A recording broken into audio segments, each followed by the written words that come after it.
트럼프 대통령이 전격적으로 유럽연합 EU에 대해 모든 수입품에 50% 관세를 부과하겠다고 발표했습니다. 시작 시점은 2025년 6월 1일. 이유는 단 하나, 협상이 진전이 없다는 겁니다.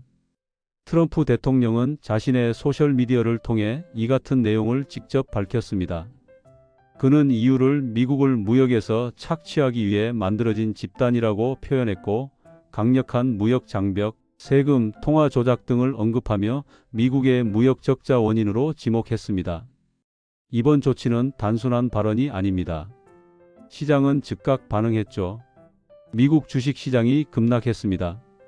여기에 더해 트럼프 대통령은 미국 기업인 애플까지 직접 언급했습니다. 애플 CEO 팀 쿡에게는 이미 오래전부터 미국 내에서 아이폰을 생산해야 한다고 요구해왔고, 이번에는 경고 수위를 한층 높였습니다. 아이폰을 미국 내에서 생산하지 않는다면 애플 제품에 최소 25%의 관세를 부과하겠다. 이건 단순한 협박이 아닙니다. 이미 시장은 반응 중입니다. 애플 주가는 개장 전 거래에서 약 2.5% 가까이 하락했습니다. 여러분, 애플의 생산 체계를 생각해 봅시다. 대부분 중국에서 제조되고 있지만 최근 몇 년간 인도로의 생산 이전을 서두르고 있죠. 그러나 지금 트럼프는 명확히 말합니다. 미국에서 만들지 않으면 관세를 매기겠다. 단순한 말이 아닙니다. 애플은 전 세계적으로 아이폰을 판매하고 있고 그중 상당수가 미국 내에서 소비됩니다. 관세가 실제로 시행된다면 결국 그 비용은 소비자에게 전가될 겁니다. 소비자의 지갑을 위협하는 이야기죠. 그렇다면 왜 지금일까요? 현재 전 세계는 지정학적으로도 경제적으로도 매우 민감한 상황입니다. 미국은 러시아, 중국과의 긴장 상황 속에서 동맹을 더욱 공고히 해야 할 시점입니다. 그런데 이런 상황에서 가장 강력한 경제 동맹인 EU와의 갈등을 고조시키는 건 어떤 의미일까요? 전문가들은 말합니다.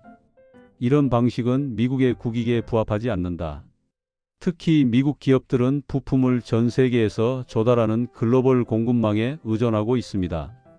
관세는 곧바로 원가 상승으로 이어지고 이는 소비자 가격 상승 그리고 소비 위축이라는 악순환을 낳게 되죠.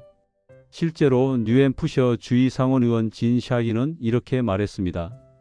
우리 기업들은 벌써부터 관세 부담에 대해 걱정하고 있습니다.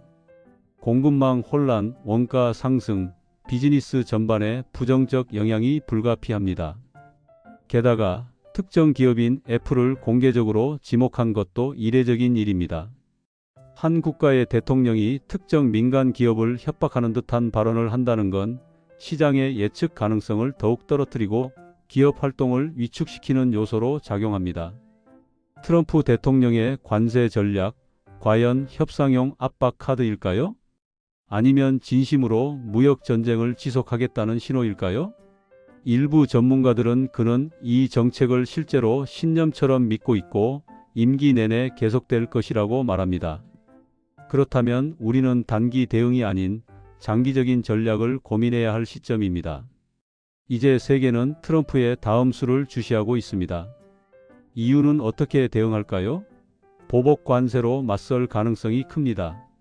그렇다면 미국 소비자와 기업은 또 다른 타격을 입게 될 것입니다. 끝으로 하나 묻고 싶습니다. 지금 이 무역 정책, 과연 누구를 위한 것일까요? 오늘 영상은 여기까지입니다. 구독과 알림 설정 꼭 해주세요. 감사합니다.